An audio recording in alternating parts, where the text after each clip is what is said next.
This is my channel, Jeff, Bucephalus Studios, and I have today with me, if you'd introduce yourself, it looks like your name, I've been reading it, is Potty, but I don't want to say it wrong. Yeah. Hi. Hey, people. My name is Potyguara Tupinambás. My name. This is my name, and it's kind of hard to pronounce. Potyguara? Everyone pronounces it. Yeah, everyone pronounces it wrong, even here in Brazil. So that's cool. That's all right. Okay. But Yeah. Potyguara, So you are a game developer, and I met you on the Warsim server because there's a bunch of developers like us who make weird esoteric games just with text, just because we're either not skilled enough to use actual graphics or we're longing for the days of when AAA studios weren't trying to fight tooth and nail to have the most realistic games. We just like the old, like, minimalist style or whatever. But yeah, I met you on that server, and you were a developer of a game called I don't want to also say this wrong. I read it as TAE RPG or TAE RPG. Maybe you could tell us how you say it. yeah, in English, it ends up being TAE RPG or TAE RPG, but Okay. in Portuguese we have this. It's called TAE RPG TAE RPG. because it's it's an abbreviation of Terra AEsãhna. So Terra AEsãhna? TAE AEsãhna, TAE. It ends up being TAE, right? Okay. But everyone, you asked me, so I had to. We called here TAE RPG. So for my fans and the people who sort of watch me who happen to be like game developers and people who are interested in Cult Game, which is a text-based RPG, I looked a little Awesome, bit by the at way. TAE RPG. Awesome. What can you tell me? Like, what's your elevator pitch? Like, how can you like sell me this game? If you're just talking, maybe you meet a family member at a family function and they ask, oh, what kind of game you're working on? How would you tell them about your game? Man, I'm trying to do kind of a Tibia ASCII RPG. You know, What RPG? Sorry. Tibia. How do you call that? Tibia, the game from Zipsoft. From Do you know Soft. Tibia? Still running. I'm a to Zoomer, this day. so it's hard for me to. I don't recall that Yeah. stuff. Well, it is a. Let's say I'm trying to work on a single-player MMO. You have to do all the grinding, all the leveling, all the progression. We have professions, we have crafting, we have skills, we have all kinds of stuff, and a narrative, a campaign, a six-act campaign. A 6-act So campaign. I'm labeling. I want to label it as a single-player MMO. I don't know if Yeah. I can do that, but No, I don't know if that's a thing. But no, it is a it's thing. kind of similar. No, I Yeah. totally agree. When I was a kid, I used to play MMOs, but I kind of played them like they were single player, like RuneScape. You might have heard, or there were some Yeah, Final Fantasy MMOs that there was actually like an entire MMOs existed, but there are people who played them entirely alone just because they like the progression system and they like the idea of playing parallel to other people, but not necessarily with them. But no, that's awesome. Yeah. And I'm one like of them. yeah, there you go. That's why that might be why I'm making a single-player one, but I don't know. No, that's really cool. So Tibia, and was this a game that was at least this class of RPG games? Did you grow up playing this, or was this? Yeah, for sure. I grew up playing Tibia. I had an awesome time with Tibia. I still think to this day that it is the best MMO, not MMO, but the best RPG game. I can say RPG because people will start thinking about Skyrim and all those kind of stuff, Yeah. but I'm talking about the old era, the old days. Yeah. It is a very deep game. We have all kinds of progression, meaningful progression. The gameplay is just, I don't know, it gets me. Yeah. I cannot say anything.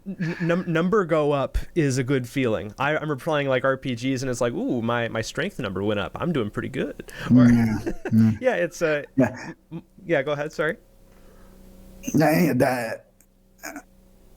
I don't know how I can say that, but Tibia is super hard. It used to be super hard because we had to. It didn't have hotkeys. We had to type all of the spells mid fight. It was a nightmare. but it was awesome to play. It's super difficult, you know. And then when you die, if you were a free account, as I was, because as I were. You have to forgive my English, man. I'm a Brazilian. English is not my main language. I can understand you just fine. You're doing great. So when you are a free account, it's super hard to play the game. And I was a kid, so I didn't have any money. So, but it is super hard to get stuff, to loot stuff, to bring stuff back to the town, and then to sell it, and then only to when you reach just the north gate from the town, comes someone appears and kills you and take everything away from you, and then you lose a level, XP, skill. Are these other players? Other players. So I'm talking PvP. about that feeling. Yeah, there's PvP. Okay, and there's permadeath. At least that's the word that I would use for it. Permanent death, or like permanent loss of progress when you die. We're talking about Tibia, right? Yeah, at least I'm trying to put words that I understand to what you're describing. Yeah, I thought we were talking about Tibia. So Tibia has it's not the permadeath, because you don't lose that. There is you don't lose everything. You don't lose your character. When you die, you lose some XP, you lose some skill progression, where you have to train like a sword fighting. So you lose some of that. You lose your backpack if you don't have a blast or an amulet of loss. That's hard to get. That money, it involves money basically, because it is easier for premium accounts to have that, but super hard for free account to have it. Yeah, that's so. It seems like when you die, that's kind of the prize that other people get from killing you, is all you were carrying, right? So like if you have really really valuable stuff, people are like, ooh, I want to beat that guy up and take his stuff. Yeah. So there is this sinking feeling of difficulty in Tibia that I'm trying to. Every game I develop, I try to bring that, that difficulty.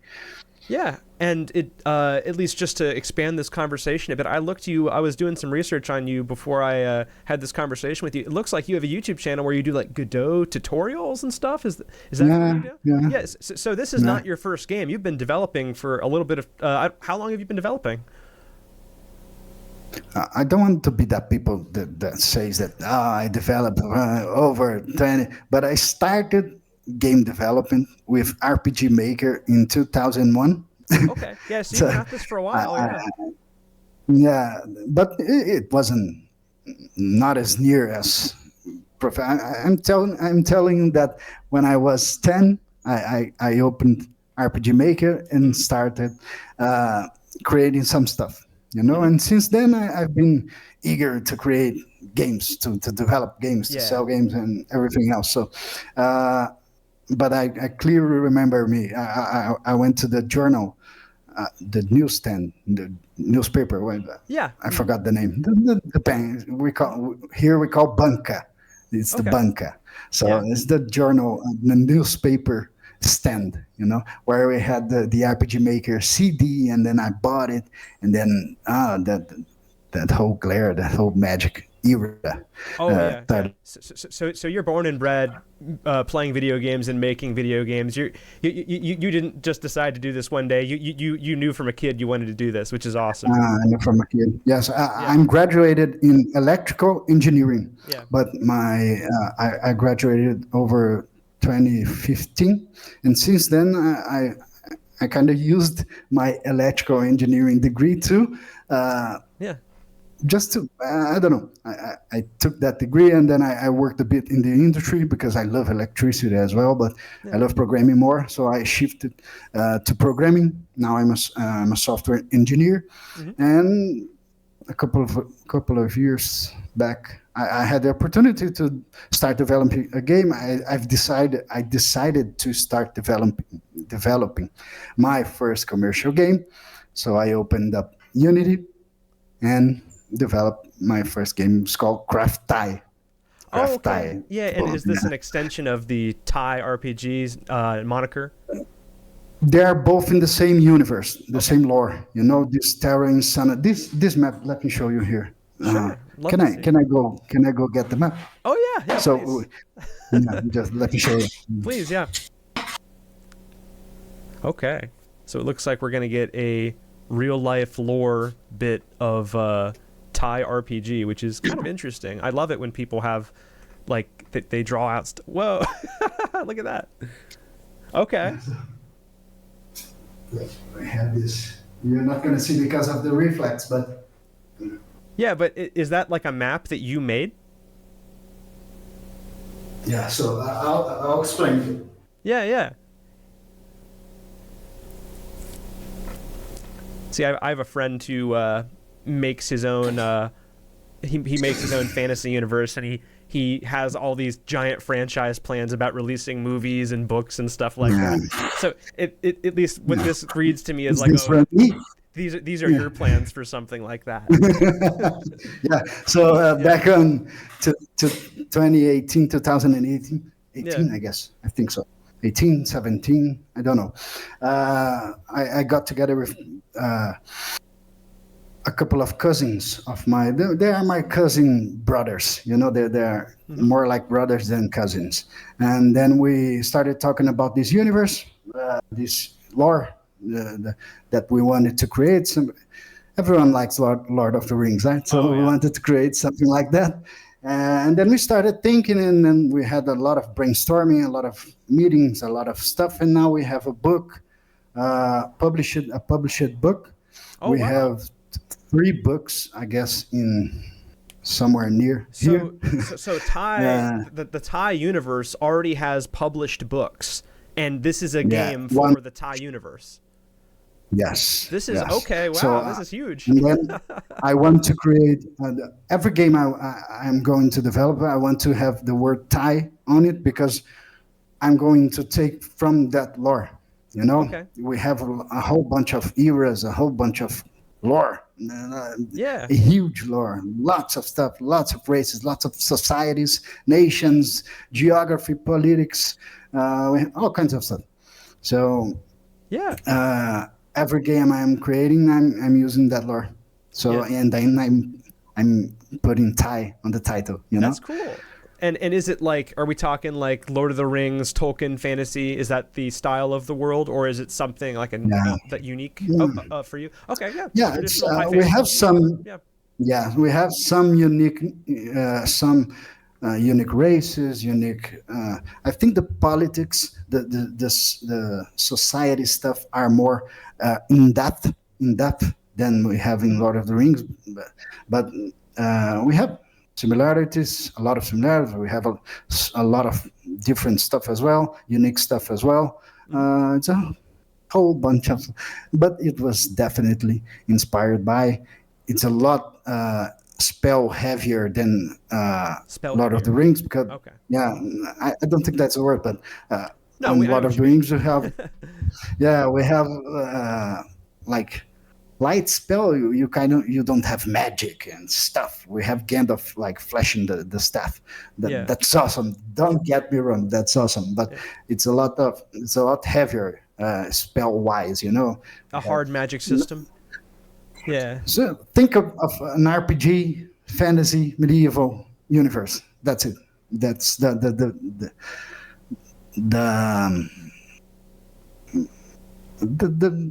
most meaningful. And I don't know. That's the basic of it. No, You know. for sure, for sure. I love world building, and I just got into reading this past couple years. And one of my favorite authors. I know you like Lord of the Rings. Do you like reading other fantasy authors, or? Yeah. Let me. I cannot. Let me be honest. I love to read fantasy books, but I hate as well. I cannot read, man. When I read, I get like I want to. How can I say that? I love having the books. I have a whole bunch of them right there, but I won't show you because it's all messed up there. But it's kind of difficult. I'm not a reading guy, you know. Okay. I'm not a Yeah. book guy. I like to own books, and then I go through them when I have a certain task. But I have read Lord of the Rings, of course. Yeah. I've read Winds of I don't know. I have a whole bunch of books, It's but I'm not the reading kind of guy, you know. Oh, for sure. I didn't think I was, but then I had to like find a book that really appealed to me. And I mean, I know that's something that everyone tells people who aren't into reading. It's like, oh, you just have to find something that you like. But I mean, honestly, that I guess the comparison, because I love video games. I think video games are honestly much more engaging than books. Like, it's much easier to get into a video game just because like you get so much feedback, especially if you're someone who has attention deficit disorder or some sort of neurodivergence. But if like, I guess the same logic applies. Like, if I were playing a video game like a cozy Regency solitaire video game that like my mom would like, that probably wouldn't be for me and I would kind of lose interest. But I found fantasy books that are about like having those magic heavy systems where there's like, it's not just like Harry Potter where they say Wingardium Leviosa and then something flies up. It's like, oh no, you need to have here are the rules and here is the situation, and you're going to apply these rules to the situation in a way where you can see what you can do to break and bend the rules so you get an advantage. And that makes people like me who love systems and love strategy think about, okay, what would happen if I did this mixed with this in this situation? And then the author addresses that, and then it's like, whoa! And then the usual response from me is like, you sly fox, Mr. Author, you were able to create that situation that I could be surprised at, or that I could intuit based off of the way you've explained the rules prior. So anyway, yeah, I love reading, but I originally was very much like, I hate it. And this is interesting too, because you're making a text-based RPG. We are. Man, I cannot explain that to you. I love reading, but I can't stand it. I don't know. I super the books, the type of books I like the most are Sherlock Holmes. I like those detective fantasies. I don't know. I'm sorry. Mystery. It's okay. We call them mystery. The mystery detective books. You know, I read all of the Sherlock Holmes. I have an old book collection here from my father that got from my not grandfather, but my grandfather brother. So my uncle. I forgot, man. I forgot all kinds of words now. So, but I love Sherlock Holmes, Agatha Christie. I love detective. But the book I love the most is called Journey to the Center of the Earth. That is the best book, the best history, the best everything for me. I read that book in, I think it was 16 hours straight. I couldn't stop reading it. Yeah. So I've heard this of that. I can say. Yeah, and it's really good. Is that like maybe not an inspiration for, well, maybe not for your game, but for the TAE lore, or TAE, sorry, is Journey to the Center of the Earth and any other big books or games that you've played that you can think of? Man, I don't know if Journey to the Center of the Earth was an inspiration. It definitely has some inspirations here and there, and I think that I cannot share this, but it definitely has something there. But I don't know if practically this Journey to the Center of the Earth was. It's now that you're saying that, it may be worth a while to think about that if it was really, because. On the conception, my other two brothers, I'm the tech guy, you know, I'm the programmer. Yeah, you're making the game. Yeah, I have the Hamidis Tupinambás, it is his name. He's the writer, so he writes stuff, most of the story when we created the lore. So we did that together, and then once we have the lore, he start writing on it. You know, create stories, to create characters, to create. We do that as well, but he's the main writer. And then we have Eduardo, my second brother, that is responsible for kind of everything else. He's the financial, the organization side of stuff on the Terra AEsãhna universe. So, but Cool. Yeah. each one of us contributes a lot to the story. We had brainstorming to create. We had brainstorms to create that universe and all kinds of stories. There are all kinds of things there, man. Yeah. So I just want to, for the audience right now, just sate the curiosity. What I can look it up. What is the TAE or the Terra AEsãhna? Terra AEsãhna, is that what it's called? I'm going to write that down for you on the chat. Yeah, sorry. I'm curious to see if I can look up the book. The Okay. book is called, but the book is only in Portuguese right now. So we want to localize it to English first, but the Yeah. book is only in Portuguese. But Dartsu, Terra anão de passos largos. It means Dartsu, a large stepped dwarf. I don't know. Okay. But yeah, I'll show it on the screen for people who are interested, because I think I can grab you the link as well. oh yeah, you if you have a preferred link you'd like me to show, that's awesome. I think it is it's probably a little bit easier going into game development and saying like, hey, here's the story of something already. You just have to like bring life into it, because like writing is like a whole section of the process. If you can already get that squared away, then that's awesome. Is this a unique, is TAE RPG though a unique story in the Terra AEsãhna universe that is Yes. separate? Okay, it won't be a book, it'll just stay a game, the TAE RPG.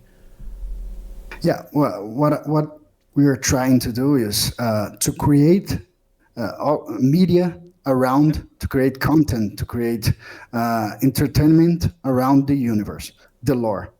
So everything we do, we may take a little bit of the story here, another there, some stuff here and there. So to create a unique experience, you definitely see some of the Dartsu characters inside the game.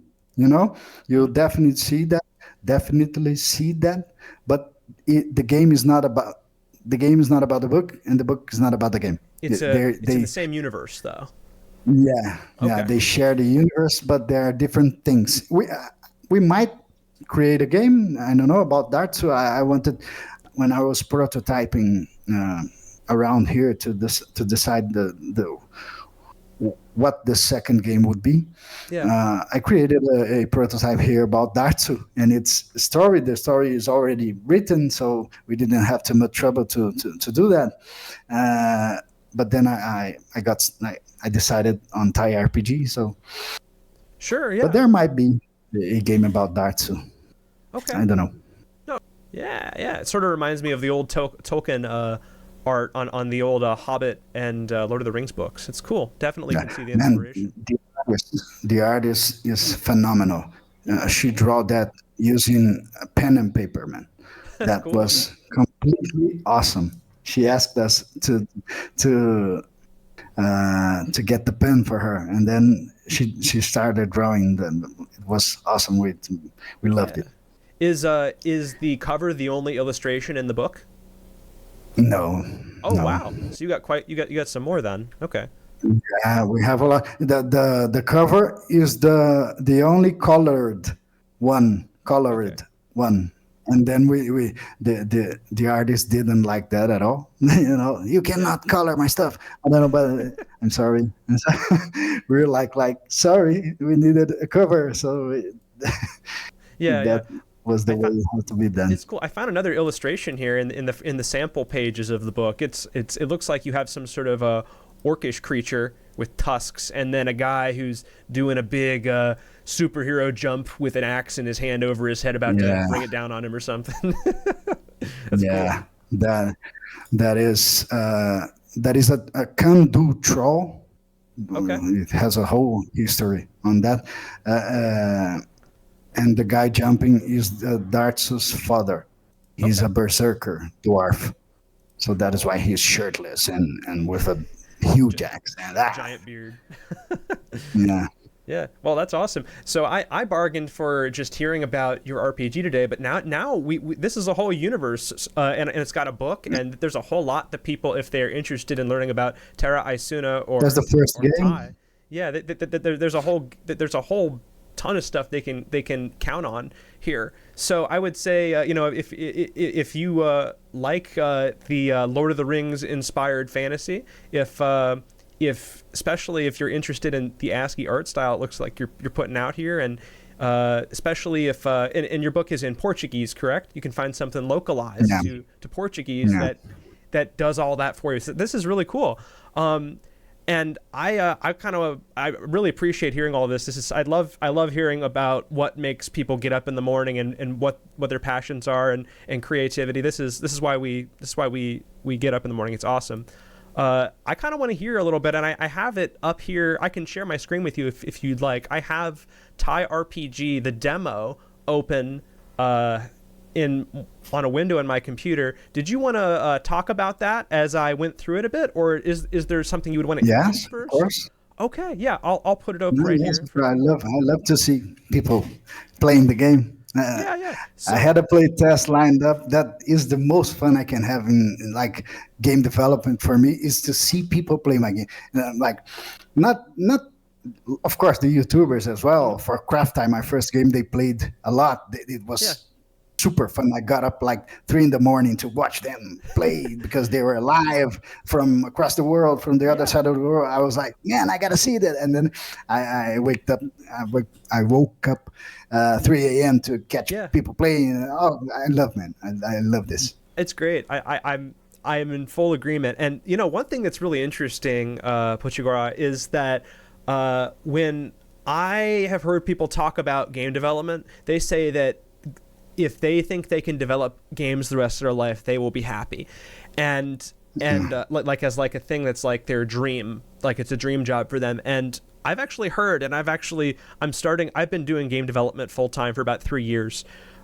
Is that, and I'm starting to agree with this, is that it's not necessarily the development process which people which you love as a game developer. Instead, you love seeing the experiences, and you love seeing the fun that your games create in people, much more than the actual act of sitting in your office chair and solving problems. And I do enjoy that. I'm a programmer too. I went to school for it and everything, and I've worked in corporate software engineering before, and there's satisfaction in that. But going to the game conventions and showing people your game, showing a friend your game, is just a moment where I can never wipe the smile off my face, and I just look like a big I look like a big idiot. It's so much fun, and you get to see like what they what they do with what you give them, and it's awesome. So 100% in agreement. And we're looking at your game right now. This is your itch page right here. Can you see this?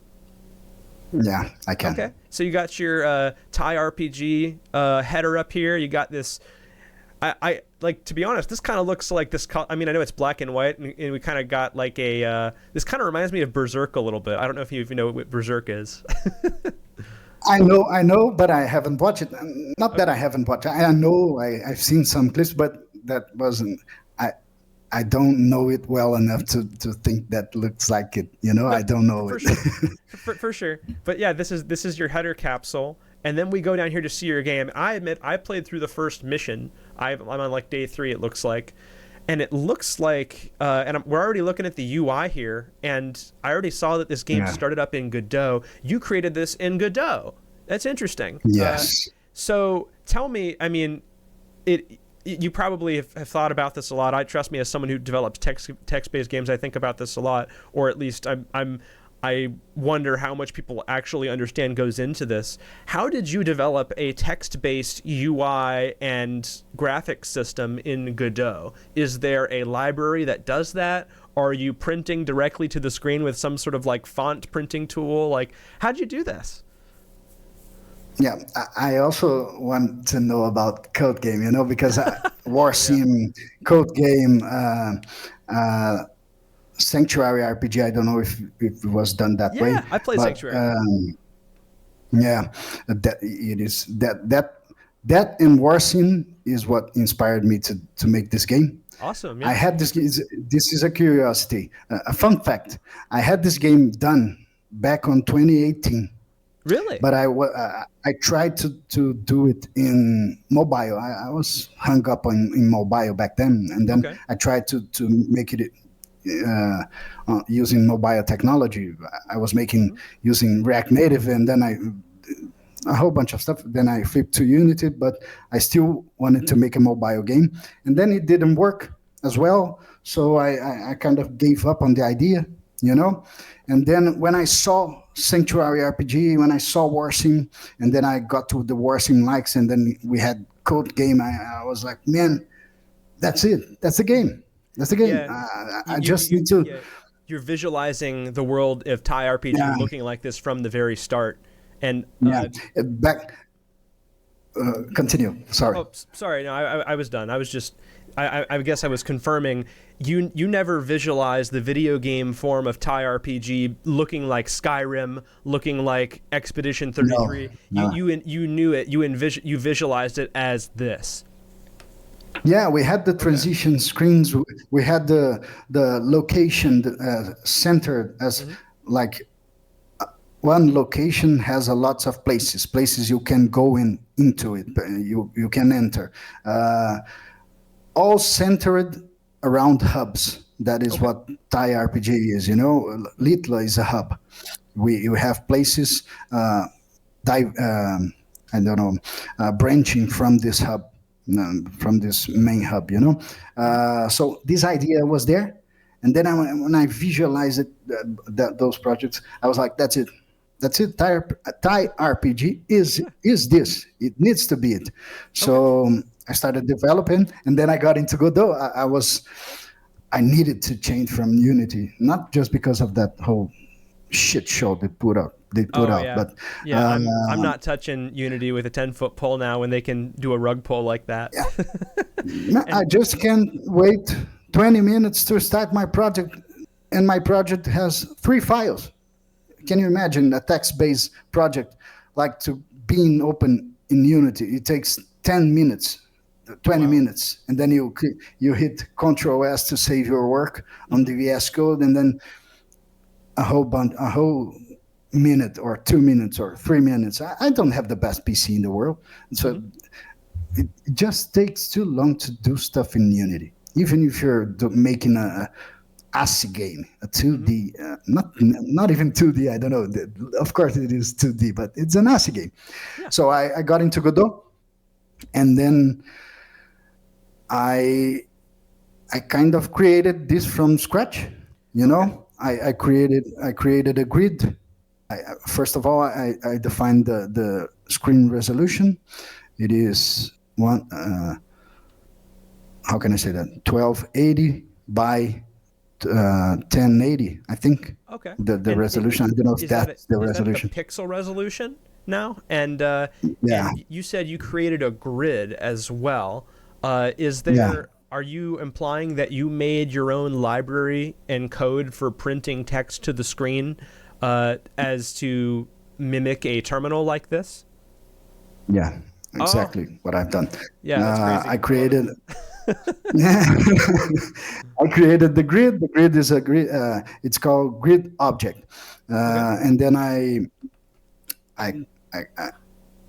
created the grid container, and using Godot, using vertical containers and vertical boxes and horizontal boxes, I placed every label, every grid object on its position. You know, each text, each character there, like V from village, is a grid object that was instantiated there. You know, and they have all fixed sizes. We need to have a monospaced font for this to work. Otherwise, it just gets super messed up. Right. But I instantiate every grid object and then place them. This is for the visual, right? So I instantiate them using like the @ character, like some placeholder character, and then I pull together a huge system to map every grid object, and then once I'm trying to write something, I just send the text to this mapper. It is called input map, not input map, text parser, to this parser, not mapper, parser. So this text parser, I hand the text over to it, and then it prints on the screen. So to have a better idea of what I was trying to write, I then created a bunch of text files, a bunch of text files, .txt, for the screens, and then I hand this text file to the text parser. He maps the screen for me, and then I have a whole bunch of tags like brackets IO, and then the ID of the tag, and then I filled up this input for this. I can show you. I think showing you is better than explain it.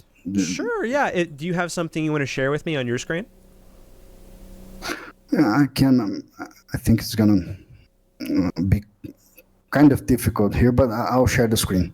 Okay. I don't know if the resolution would, if it is fine to you, I can share my Godot project. No, it's okay. But it sounds like you've rolled your own library for rendering text graphics to the screen. And I guess I'll tell you, this is something that I sort of did with Cult Game. I sort of did this, but as an experienced programmer yourself, did you look into what was available tool-wise for you to that other people had created? Okay, you didn't look into it. As someone who has done this, who has made their own library for printing stuff to the screen, I after the fact am swearing to everything holy now that I want to use libraries and stuff that other people have made, because I have to deal with all of the errors that I create, and I understand that it's just more work for me. However, there is a joy of scholarship and a joy of creation in making stuff like this. I would say, or I would ask you, why did you choose to roll your own, given that you seem like a pretty experienced programmer? You've probably done stuff like this quite a bit before. I think that's why I started making games. Both of my games that worked, they worked because I started doing them where I was super hyped with some new feature, and then I did the feature, and then I was like, well, this could turn into a game. So I start from there. I need this hype to start building stuff, and then that gets me, let's do this. I can do this. Let's add this feature. Like I added the ASCII art animation. How can I say that?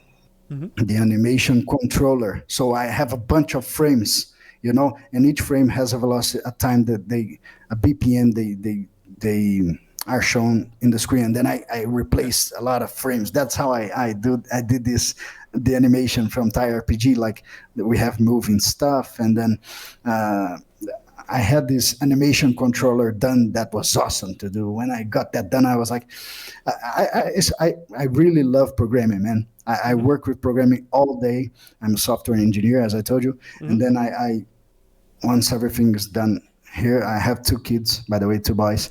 And then like 9:30, when everything is all right here, everyone's asleep, I get up on the computer and I start programming the game. I love programming. I don't like to use libraries. I am kind of the opposite. For the love of the I game. need to make my own stuff. Yeah, you love it. That's great. I will say that I'm kind of in the middle of the road, because for one part, it's what I've already told you. I don't want to make something that somebody else already made if I can create errors in my version of it. But also too, when I'm making Cult Game and I've made the library that prints stuff directly to the user's terminal, I have discovered that the libraries that I'm using don't actually have support for animation, and they are not thread safe. So I need to add stuff on top of them that lets them do what I want them to do. And at that point, I'm satisfied with saying, yeah, it's okay if I roll my own. But looks like you have something. Is this the code you wanted to show right here? Yeah, I wanted to show you the text file. Sure, yeah. I have this text grid scene here. This might get a bit technical, guys. Sorry, people. Okay. Sorry. But so this is the grid object I was talking about.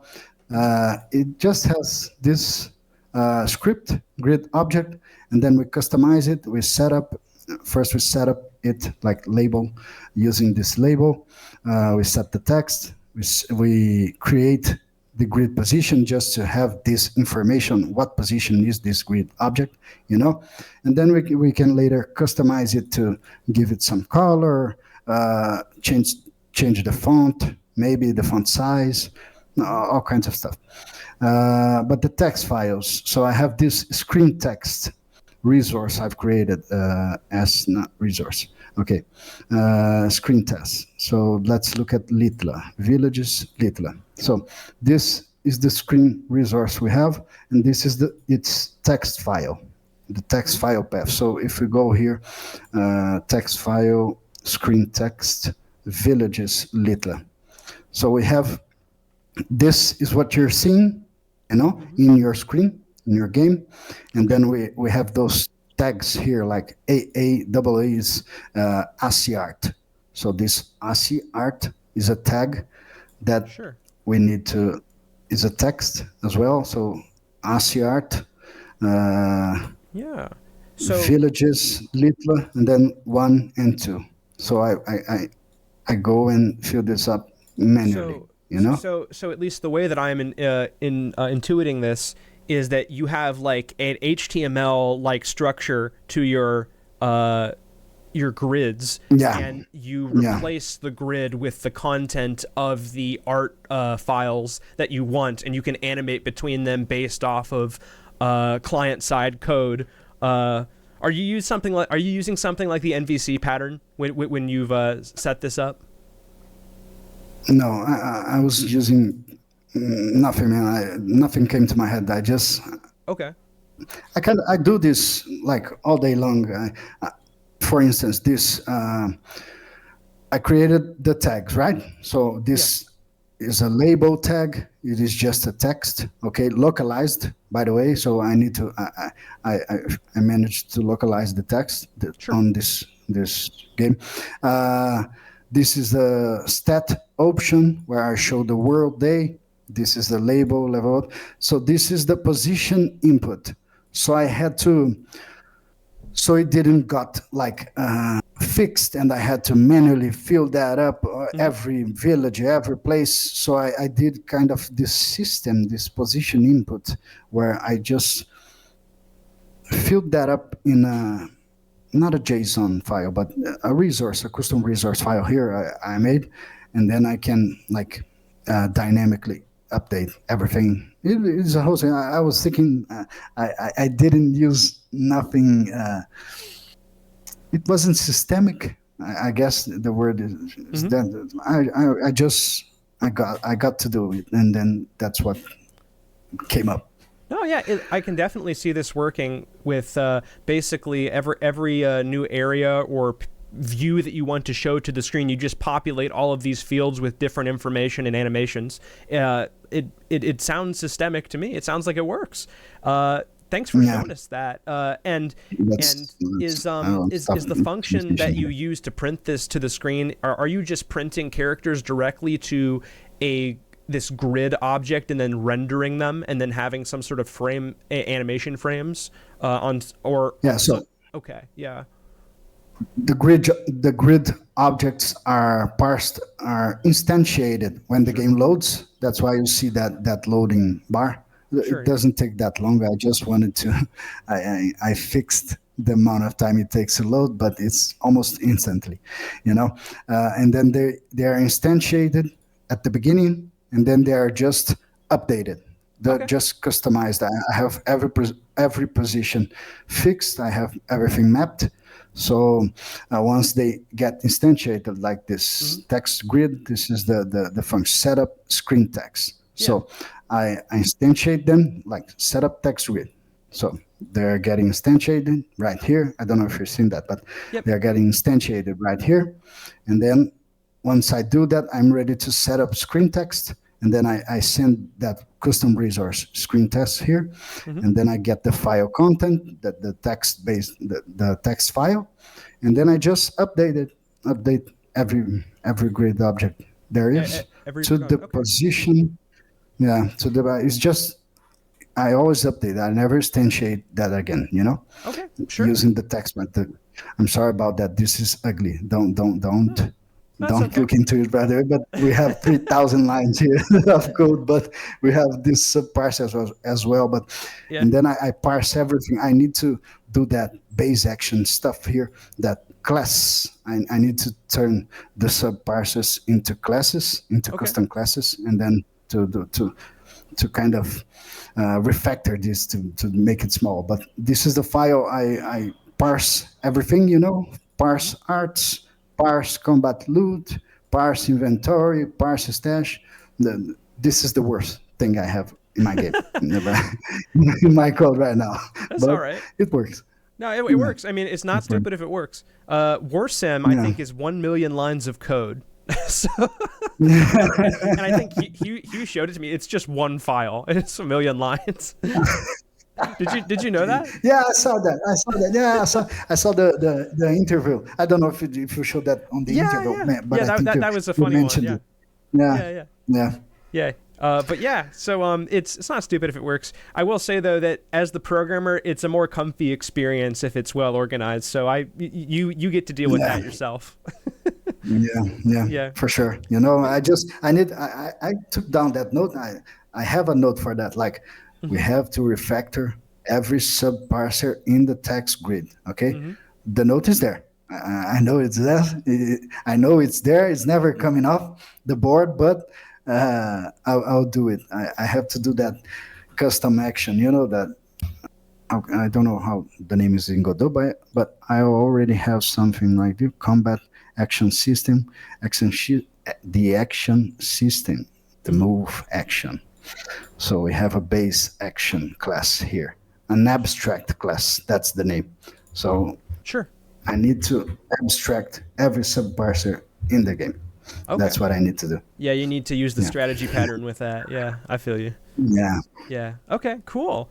Yeah, so at least for people who are looking at code like this for the first time and maybe thinking to themselves like, hey, I want to do a text-based RPG like Sanctuary or like TAE RPG, it looks like, at least from my amateur analysis of this, and maybe a bit of your explanation, Potyguara, that you are basically, you rolled your own grid printing system in an engine. You're not printing in a terminal. You built in a game engine, which is something I would recommend to people who want to make games like this. Is that, my experience working in the terminal, you get a lot less friendly code and stuff done for you than you would if you worked in an engine. That's what I wanted to know. That's what I wanted to know. You're using the terminal because I've seen like pretty much everything basically about code game, but you're using the terminal, just like Warsim or Dungeons of the new game about the new game the Sanctuary RPG guy is making. It's called Dungeons of Texmore. It is always cool. on the it is on the terminal as well. So I'm curious about that. Yeah, I'd love to talk about that with you in a sec. But at least the finishing of this looks like is that if you want to make this in an engine, a way that this has been accomplished with TAE RPG is a custom rolled system of text grids and using like almost an HTML way to structure your UIs and replacing what is inside of those UI tags like you had on those files with the content that needs to go there in each window. And it's not, is that accurate, you're saying? Yeah, that's pretty much it. There's a better way. It certainly is. There is certainly a better way to do this, but this is the way I've managed to do it. That's fine. But it's pretty much it. It's a HTML approach to the tag system, and then I parse the text files, and that's pretty much it. No, that's cool. I thanks. You always wonder, how the sausage is made, so that's cool. At least I can tell you for Cult Game right now, I'll ask you this question first. I mean, other than you looking at like Sanctuary RPG and saying, this is it, this is the style that I need to exhort in my own artwork, is there anything else that made you feel like that you needed to make a text-based game? Like, did you have limitations, or what other than aesthetic preference made you decide on a text-based game, if anything? Man, I'm a zero artist. I don't know how to draw. I do the worst stuff. I bought Asebright here on Steam, and like every now and then, sometimes over the year, I open Asebright to try something, but it always makes me sad. So I just stop. I'm not an artist. I'm a programmer. Right. So right. Let me stop sharing my screen here so you can open the. Oh, it's okay. Yeah. I'm the worst artist ever. I'm not an artist. I just like to program. The first game, Craft TAE, I hired Danny to do the stuff, the art stuff for me, the background, the cards, the everything, art-wise. And then for TAE RPG, I thought that. So I want to be a retro game developer. Like I don't know. I don't want to create. I'm always inspired by retro games. Retro games. Yeah, there you go. So that's. I think that's my style. At least I think so. Like old school stuff, like maybe 2D graphics, like those isometric, those older Baldur's Gate games were awesome. I think that's my style, But I'm not an artist, so I would probably hire someone to do that. But right now I don't have any money. I don't have any. So the text-based stuff seemed like I told you, I didn't think about that because the TAE RPG just fit like perfectly into that that system, that aesthetic, that everything. That like it just clicked, and I had to do it. I had to at least try and do it, and then it worked. So awesome. I continue, and now I'm creating ASCII art like with my bare hands. I saw a couple of the pictures, and they looked pretty impressive. They reminded me of Stone Story RPG. If you saw some of the art from Stone Story, have you? Yeah, some people told me about Stone Story. I didn't know Stone Story back then, and then when there's even a comment on the itch.io page there. Looks like Stone Story. And then I went down and see the Stone Story RPG. I thought it was awesome. That game is much more beautiful than TAE RPG. It's much more complex than TAE RPG. I thought it was a compliment. Then I thanked them and move on. Yeah. There's a lot of ways you can do ASCII art, but I'll agree as well. I actually found my artist, or a lot of the here it is. It keeps on pushing me back up. I think it's because of the game or something. But it's it says, ASCII art reminded me of Stone Story, and then you took a look at it. Yeah, that's cool.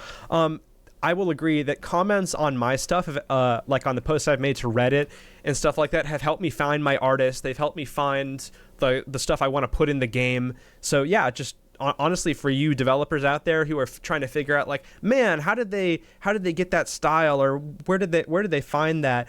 If you put out like early ideas about your games, or just sort of like stuff like that, people will comment on your posts and say like, oh, this reminds me of this, and that one thing right there could push you to finding the right aesthetic, or the right vision, or the right maybe artist or person you want to work with you. So definitely super important.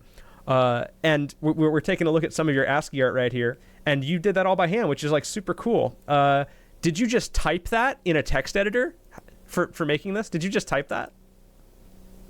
Yeah, well, everything you're seeing there is typed. It's manually typed. That's awesome. And then we have some positioning to do on the left and right of the file, but everything is typed. I have there are tools for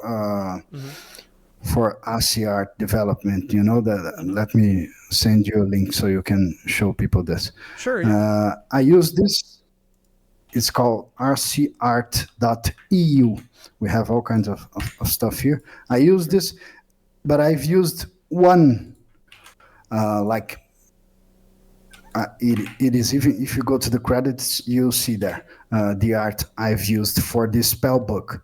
It comes directly from this site, but there is a bunch of. Yeah, then I use this as a frame of reference. There's a tool there that you can upload an image. Let me see here where it is. ASCII Art Gallery, ASCII Art Animation, Games Patterns.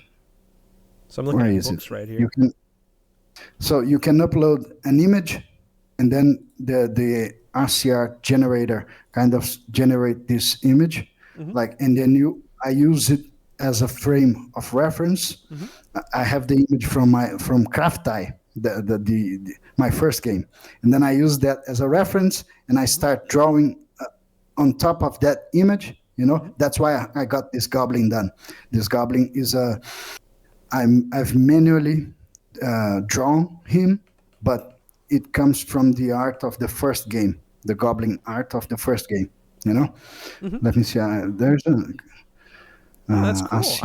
I've taken a look at these pages before, but I've been kind of wary about copyright and stuff like that. I'm not sure if I know it looks like it says it's fine if you leave the initials of the artist, but I've just at least in my art I've been kind of worried, so I've not like. So there's one I've used because it fit really well with the style. If you go on the ASCII Art tools there, the third, the fourth. Yes, this is the one. Yeah, I think I've heard of this before. There you go. So you upload. I have used something like this on different websites for image references and stuff like that. Yeah, it's awesome. There you go. Yeah, so that is how it is generated. Then I kind of fiddle with feeder. I don't know, with those properties up there. And then I get the frame of reference, like the characters I had to draw in 69. So if you put up to 69, you have some changes there. 69. And then I use that. Yeah, 69. And then I use that as a frame of reference, and then I start drawing on it. All of those NPCs, not the NPCs. The NPCs had to be made by hand, but the portraits, the items, all of that was done using this, That's cool. And then it's in the credits as well of the game. If you go there on the itch.io and go to the credits, there's some stuff there. That's my process of doing. Yeah. I think it looks pretty good, man. I think it looks pretty good. You have your credits here. Oh, is it in the game? No, inside the game. Yeah. Okay. In the main menu. Sure. Ooh, there you go. I guess this is also the benefit, too, of building in a game engine. The animation is much, much easier. In Cult Game, when I'm in the terminal, the animation is not thread safe, and you have to specifically animate the transition of each character from one cell to the next. But what you can do is you can treat each object as like something that can move just very, very, very small bits at a time, and that is in fact done using. It's a bunch of text files just lined up and played super fast. I have all those each animation. When TAE, for instance, goes to the right, I have a bunch of text files like just walking one by one. So. That I got that animation controller, but I can fiddle with the time, there you go. The time it takes for each frame to load, loop stuff like you're seeing there. That path goes up and down. That is looped. That is reversed loop. So I can add those stuff. Yeah, so it was kind of easy. I do need to type everything manually, but that's a good system. I'm opening up the page to wish list on Steam here. Let's add it to the wish list. But yeah, so if you go to credits, you'll see that some stuff there I used as a frame of reference. Yeah. We'll put the trailer on it just at a low volume. But yeah, this is and you have it set. This game set for Q1 2027. Yeah, man, I don't know about that. I just yeah. It'll be out when it's out. to create those files, those text files, it is super. I don't want to mess that up. I need the game to have its own style, so I will take my time. I don't know about it. I'll try, because I don't know why as well. I added 6. I made a 6-act campaign. I don't know why, but so the story is ready. I guess I have to do this. Totally get it. Yeah, I totally get it. Yeah, but yeah, at least for what you have right now, it looks pretty impressive. It looks like it definitely reminds me of Stone Story, and from what I've experienced so far, it's a traditional single character controlled RPG, and then the combat appeared to be like a grid based combat where you have characters coming at you and you can choose an action each turn. Almost like felt a little bit like Final Fantasy Tactics a little bit. Just a little bit. Yeah. But yeah, that's it looks like an interesting project so far, and it was fun to play around with it for a little bit. I just want to say we are at an hour, so if you did want to keep talking, I can go for a little bit longer, but I'd be happy to play the game out and we could talk about it for a little bit longer, but up to you if you have the time. Of course, let's do it. Okay. I mumble nonstop, but it's because when I get excited about something, I just won't shut up. But let's play the game. Potyguara, this is what this environment is for. It is for us to talk about your game and to talk about anything and everything that's on your mind. Because the type of work that we have as computer programmers is where we just like sit at a screen all day. So it's helpful to talk. I feel it. But yes, it looks like I have a character named Pyria Voss, and we're in your text-based world right now. And I have this UI right here, and I want to comment on the UI. I do like the segmentation of it. And one thing too that I also have done research on is that humans, when we see more than 7 options, that's when we start to feel anxious when we're looking at something. So typically when people see less than 7 options, they feel like they are in more control of what's going on. So I do like the limitation of options when I know that there's a lot of things I can do right now. And I understand that as a person who makes text-based games, like menus are my life. So at least hiding what your options are or encapsulating them in these menus, I think, is a good choice. So I have my character. I can look at my character here. It looks like the first I've thought about Litla. If you go back there, there is a tavern. I've thought about Litla as a tutorial. As kind of a tutorial scene for you to get familiarized with the game and how the game works. So when you finish the Litla quests, the Litla campaign, let's say that the Litla tutorial, there's a whole bunch of options there, and then when you go to the second town, those options won't be hidden anymore, but you already know how to play when you get there. So I'm viewing Litla, I'm using Litla as a tutorial, Sure, yeah. That is why everything is hidden. Okay, the matriarch. Okay, so we killed the big spider mommy. Now, and then we get some XP. Okay. We got some bread. Okay, so basically the innkeeper's like, hey, thanks for killing that dude. You get some bread and beer, which is the only kind of payment I will accept. So no stash. I've arranged a stash chest to hold some of your items. Go to the Inn of Litla. I've left something there for you. I will, thanks. All right, cool. In fact, there will be a stash where your current hometown is. Store items there to prevent from losing them should you fall in battle. Okay, so this is a little bit of a tutorial. This is like my inventory outside of my inventory that's not at risk when I die. Okay, I got it. All right. Okay, so I could go to the basement again if I want, but I don't think there's anything in here. I think if I explore again, this is probably a source for me to encounter enemies if I keep exploring in here, right? I imagine. Yes, that is exactly how it goes. You can keep farming, you can keep grinding. Like for now, there isn't any resource on screen still, but there will be resource veins later in the game. You can go back to the fight, and then you can harvest, you can gather, you can mine and fish and do all kinds of stuff. So, always going back into combat, always exploring, you know?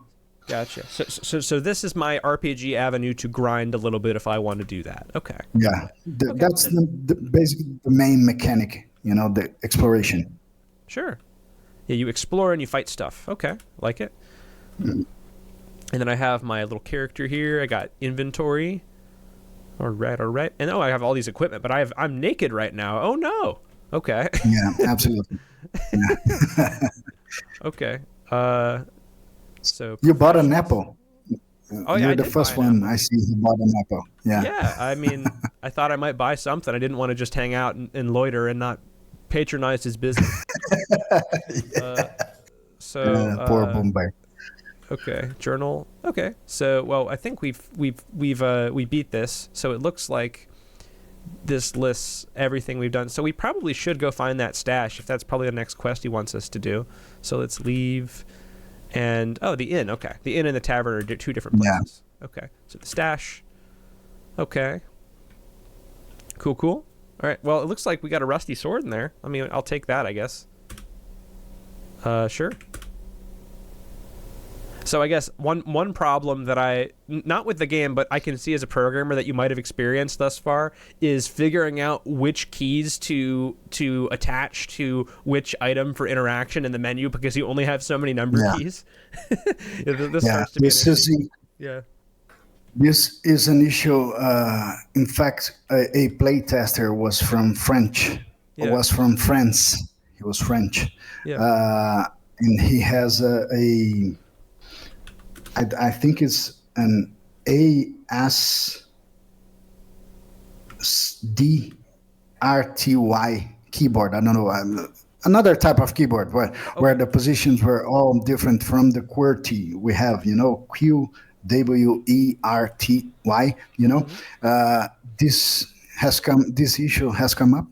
I will figure something out. Maybe inside settings, I will add a keyboard option for you know, for everyone who has a different keyboard. I don't know, because I'm thinking about Chinese, right? You know, I don't know how Chinese keyboards work. I don't know if they have the number one. They might have. I haven't looked into it, like still. But I'll figure something out. Yeah. That's cool. Yeah. It's just it's a problem. I'm mentioning it because it's a problem that I've had to interact with. And at least how I solved it in Cult Game is I used, when I ran out of number keys for responses on the screen, I started using the page up and page down keys to paginate through the list of responses. Yeah, but that's cool. Yeah. It worked out. I have the swap option there. You know, if you go to your inventory, you'll see the swap option there. Yeah. I use this swap, but it has an input for itself. You know, if you go to the inventory, you'll see there, swap. So I'll say next page that also came up on the playtest. You know, swap. You're not swapping anything. You might have heard this before. It's a good programming joke. I'm not sure if they've told it in Portuguese. But it's a joke about programmers, and it goes, a software tester enters a bar. He orders 1 beer. He orders -1 beers. He orders 9 million beers. You know where this is going? Yes. I haven't heard it in Portuguese, but I heard this joke in English. So for the audience, I'll finish it. So he orders -1 beer. He orders -1 beer. He orders 9 million beers. A user, not a tester, a user enters the bar, asks where the bathroom is, and the bar explodes. That's it. Yeah, so I feel you. You always figure out so much valuable stuff just through playtesting because we can't understate it. If you're a game developer listening to this, like, I think I read a book that said, like, you discover through combinations of 2 types of testing. So hopefully, like, through software tests that you implement and through playtesting, you discover a combined amount of bugs that's like 60% of the total bugs that will be in your project. But if you only use one strategy, you only discover like 20%. So like combined testing approaches and with play testing, you will figure out tons of things that need to happen. Yeah, but yeah, we gotta, it's super valuable, man. Super valuable. Yeah. So it looks like we need to talk to Amadeus or something like that. So what I really like so far is this really simple, is the consistency of what I think I should be doing with the bright orange highlight on the responses that tell me what I should be doing. And there isn't like a little like Navi character that goes, "Hey, you should press this." It's just like, oh, it's a very minimalist way of telling me this is what I probably should be doing. It's good. Okay. Yeah, this is going to be the quest color. So I'm not going to hide everything all the time. After little, I think I'll show everything. But when you have a quest, a main quest, that's the color the option will be. Okay. Always I like it. Everywhere in the game. I am really into color coding, so I like it. So if I can get him to move next to me last, then that's good. So I'm just poking him right now, and hopefully he dies faster than me. I have more health than him, so okay, there we go. Yay, okay, then I think we leave. Or 0. Here we go. Cool. So let's do that. Level up. Okay. So we got that full bar. I love bars too. This is another like design nitpick that I have. I am obsessed with bars. If bars fill up, then I'm like, yay! there's a part of my brain that like. It's super cool to make text-based games. I just realized that it has like it is a whole universe. You need to write stuff to see something else. It's awesome. Yeah, I love it. So I'm doing exploration here. It looks like I'm going to keep finding thugs. I'm not in a good neighborhood. Okay. All right. Well, I'll get him to come to me last, and then I'll whack him a couple times. I'll whack him. Okay, cool. And I think, let's see if I make any progress doing this overall, because it looks like I've lost my okay. So I needed to explore until I found Amadeus. Okay, so that's a pretty... Okay, so it looks like Amadeus got mugged, and oh, he's up there. I see. Okay, the color coding tells me that's who he is, and then the name letter. Okay, yeah, I like it. Easy peasy. Yeah, there's some improvement to be done on the combat, like regarding this separation. This differentiation of enemies. Yeah, no, because when you get together with both thugs, I think when you do a sword slash, when you see the one there. Like available, I will write one over there next to its name as well, next to the thug's name as well, to be so you can see whom you're attacking. Yeah.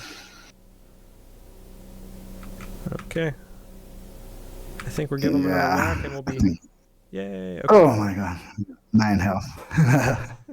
Yeah. Okay. I might need to talk with him, but it looks like he survived, so I think I'm good. Level up. Cool. So we got big green numbers telling me that those are better. Yay. Okay. I like it. Okay. Amadeus. We can talk to him now. Wow. Thanks. I thought that was it. You should thank your wife. That warned me. All right. Wife? What wife? I live alone. The woman in your tent, is she not your wife? There is a woman there. She must be involved in this. Can you help me again? Yeah, I can. Sure. Oh, that is great. I will see you back in Lightla then. Okay. Let's leave and go to Lightla. Okay. That should be... maybe we should talk to him? Oh, no, we need to talk to her first because it's orange or yellow. Yeah. Fight her? Okay. I'm just a naked dude with a sword. Those idiots weren't capable of dealing with you? Okay. She's got a lot of health. I might be screwed. But I do have consumables. I have beer on my side. Let me see. Yeah, beer and food, they're consumable only outside of combat. Oh, well, I might be screwed then. Yeah. Potyguara. Well, I'll let them come to me. And you know what I can do, actually? Oh, shoot. I'm going to get in a corner. I think there's no escape, man. I think there's no escape for you. There's no escape for me. Do I even have a weapon? It looks like there's no... Yeah, because you switched to consumables. Oh, really? I need to color code that. Yeah. Okay, yeah, I didn't realize that for a moment. Yeah, so that's helpful. I didn't realize. Okay, let's just see. Let's see how much she hits for. Oh, I am messed up. Yeah, I think there's no... Okay. Yeah. Yeah. Oh, well. That is how you lose your backpack. That is how you lose your gold and your XP. Not your level. You won't lose a level, but you lose your XP progression. You know? And then I can go grind Inside for some that. more stuff again, though. So that it basically is just a time penalty. Okay, got it. Okay, so we got a decent idea of what this is looking like right now. I guess from your perspective right now, Potyguara, how far would you say are you done from finishing this game? Are you pretty good ways to a first release right now? No. I'm not. This build you're playing is what I'm aiming for a demo. You know, I'm calling it the early demo, and then I have some playtesters playtesting. So I make some adjustments. I'll finish some art that is work in progress right now there. But that's my idea for the demo. You know, the demo should be Litla, the village of Litla, you know. But the mechanics, the features are there, you know. We have a whole bunch of skills. We have allies, we have pets, we have summons, we have all kinds of stuff. We have different action types like AoE, push and pull actions, cities and villages. I think I'm in the similar place with you with Cult Game. It's very much the idea of the systems have been developed.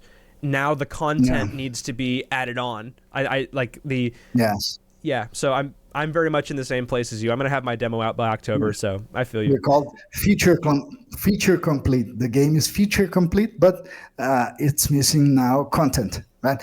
It's not quite feature complete yet, because, for instance, you didn't create a character. So there will be character creation. You're going to type in your name. You're going to create a world for you where you can share with other characters of yours. You know, when you're going to create a new character, you can enter the same world you created for the first one. So there will be some word persistency there, like bodies. When you die, your body's going to be there. Cemeteries, hideouts. There will be some stuff in that area, but there's no character creation yet. The demo will have character creation. Cool. That's a huge feature that's not there, but yeah, that's a lovely part of RPGs is getting to play Barbie, dress up, and make your own character. It's a lot of fun. Exactly. Yeah. So this is TAE RPG. It's a demo available is on itch.io, and then you said it's going to be a little while until it's on Steam. That you can also check out the Dartsu book on Amazon. I'll put that into the description for people interested. But I would say to close out our conversation today, Potyguara, do you have any closing remarks before I ask you a super important, awesome, cool question? Yes, I love those. So the demo, it depends on if I get a job or not, but maybe in August the demo will be up on Steam. You know, I want to give a shout out to my brothers, Rai, Eduardo, Dado, Aruan. 3 brothers, actually. So I want to give a shout out to them, and to game developers out there who are seeing us. game dev is hard. It's super hard. It's super fulfilling and stuff. When you get to, like Jeff said, when you create a game and see people playing, it's super awesome. But it is hard. So, just keep moving forward. Just program stuff. Just have ideas. Just implement them. Just let people play. We're gonna get there. I'm not there yet, but I want to be. But yeah, so the journey is the best part. Yeah. So I asked Hugh this before, and I would say and you talked about Tipia a little bit, but is there one game that has influenced you and changed your life more than anything else that you've ever played, read, watched, or experienced in your life? Is there one game? And tell us about it, because people love talking about their favorite games, and maybe it gives us an insight on what we can expect out of someone who enjoys that game, if they would enjoy TAE RPG or TAE RPG. Well, man, when you asked who that question, I was like, I know what I'm going to answer. So I know my game is, but I forgot. But let me explain. I have all kinds of games that impact me, like strongly impact, that has a presence in my life. It's ironic. I'm not playing games anymore. Like I play games too little, not too little, but just I'm not used to playing games anymore. I feel like I'm playing them to observe them and to analyze them and to study and put stuff in my game. Like, I'm not playing games anymore. But the game I most played in my life is Dota. I have like 4,000 hours of Dota. Dota 2? And I'm Dota 2. Dota 1 and Dota 2. Okay. And Dota 2 I was a Dota sweat back in the day as well. I was a Dota sweat.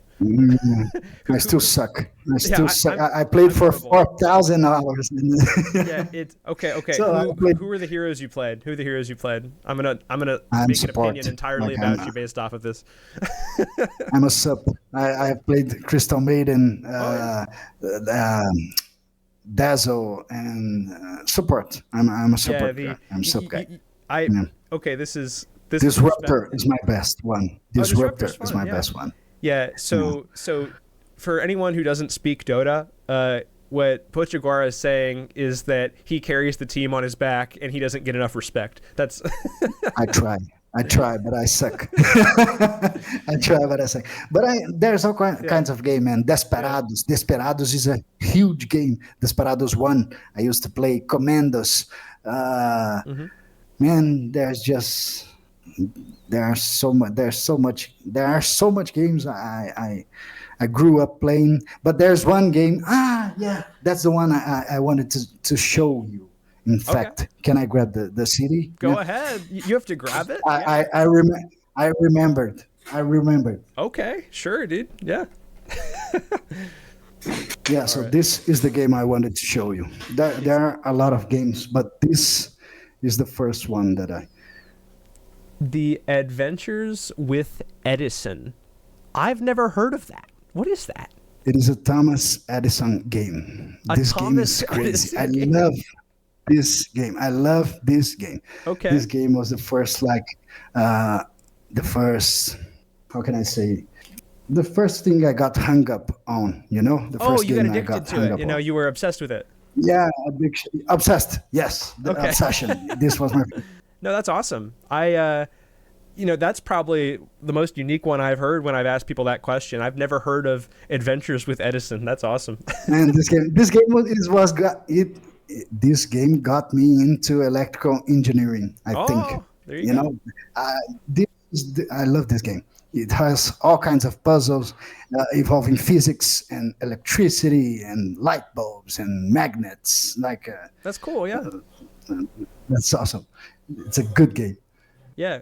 When we can, I really hope one day that the people that made this Adventures with Edison game maybe see the work that are they'll be able to palpably see the work that their game inspired. Like maybe they'll be walking down the street and see that there is an entire, like, I don't know, like shopping center that was wired by the mind of someone who was inspired by a person who played their game as a child. It's crazy to think about the impact of stuff like that. Like, dude, like I had a friend who's making a game, and it made such an impact that he said there was a guy who basically lived in hospice care, and all he played was this guy's game because he was disabled. So like for like the final years of this guy's life, he basically only played this guy's game, and that made him feel like so special. So like, I mean, we have an impact on people, dude. It's so hard to think about because we're just here in our little introverted home offices, like talking to people on the internet sometimes. But I mean, it does. I mean, it's an infinitely scalable impact, to use corporate speak. So yeah. Yeah, that's interesting to think about. I guess I never thought about that, you know, about the AEsãhna developers. It was just, man, that's great. It's a great game, guys. If you're seeing that, it's a great game. I loved it. Okay, awesome. Well, okay. Thanks for answering that question, and it was lovely to talk with you. You already gave your shout out to your brothers and to the Dartsu game, the Dartsu book, and we will link everything in the description. But anything else you want to say before we sign off? It was lovely to speak with you. Yeah, I wanted to say that it was my pleasure. It was nice meeting you today. I was eager for this talk because this hasn't been the great week. I needed to take some pressure down. This was great. It was a pleasure knowing you. It was a pleasure talking to you. Yeah. I hope my English hasn't impacted the conversation. No. But Potyguara, you speak better English than some people here in the United States. Let me tell you. There's some people from the southern part of my city I live in that we joke about who talk like this. Yeah, I know that. I know those. Hard to understand. I watch all kinds of series. Series. Yeah. So that's it. It was nice talking to you. Feel free to reach out, man. All right. Thank you. Have a good one, Potyguara. We'll see you, man. Bye-bye. Bye, everyone. Bye.